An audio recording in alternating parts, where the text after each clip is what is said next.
μια πάρτι μασιά να τα φτιάξει. Σηκώνεται το πρωί και παίρνει στο μπάνιο. Κάθεται καμιά ώρα. Λέω τι κάνει μέσα ρε και βγαίνει και τη μασιά και το πιστολάκι. Τι λέει βρε, ξυριζόμουν εκεί την ώρα. Το πρωί χθες που μπήκε στο μπάνιο. Ο Μάτης χαίρεται που ξυριζόμαστε.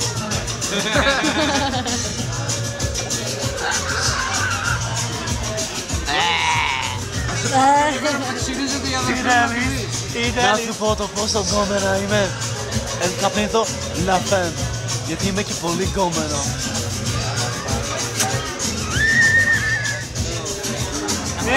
Αυτό έχει πάει YouTube να το ξέρεις. YouTube! Μπαίνει άνετα. Μπαίνει άνετα. Τρελό ξύλο γάμισε το. Τρελό ξύλο. Άμα ξυρίζεται για να το πει καμιά φορά. Ναι, βλέπω τη μαλάκα της τρίτης μαλάκα. Όχι μόλις ξυρίζεται. Τρελή παρέα. Γάμισε το. Τρελό ξύλο γάμισε το. Γιώργο, σήκω με εδώ σαν τσιγάρο για να βγάλεις φωτογραφία. Έλα. Έλα, βγάλε μια.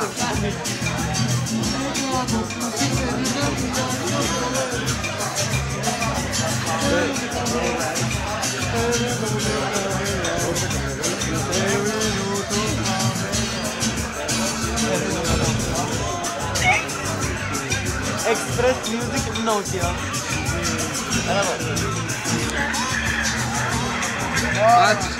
Τάτσις.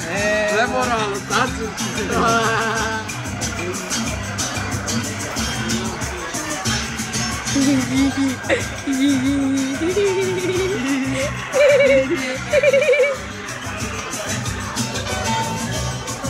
Πάντα να το δεις στο βιντεάκι εχθές από το γήπεδο.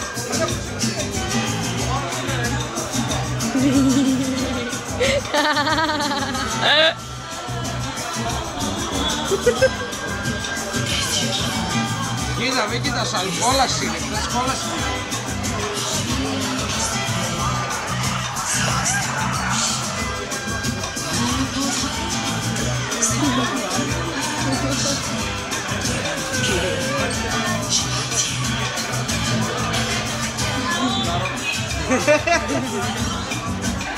Κάσε γάμο με την κάμερα. Τα σπάει άπειρα.